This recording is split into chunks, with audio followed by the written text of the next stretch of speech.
Now, here's another idea where you can take something that's been discarded and transfer it into something for virtually nothing. Now, I'm sitting here in front of the fireplace, and during the warmer months, obviously the fireplace is not being used, so what we're going to do is we're going to create a screen to kind of hide this and kind of decorate it during the warmer months. Now, what I've got are 4 different shutters that were taken off of a house, and we got this at a salvage store. You know, you can find discarded shutters at a yard sale or a thrift store. You can pick them up for virtually nothing.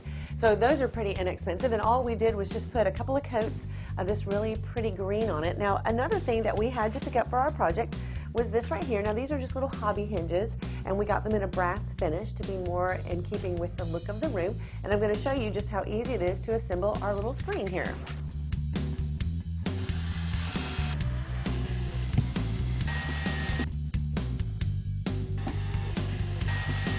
Well, I finished putting the screen together, and I have to say it looks really good. Now, because of the small area of the fireplace, I decided to only use 3 of the shutters to create my screen. But now, if you've got a larger space, you can go ahead and attach your 4th shutter if you want. I would say this, though, if you're going to use more than these 3, go ahead and rotate or alternate your hinges so that when you put it together, if you ever wanted to store it, it can fold on itself like an accordion. Now, cost-wise, I got all of my shutters and my hardware for under $10. So that's a really good saving. So that again shows you how you can make something great out of virtually no money at all.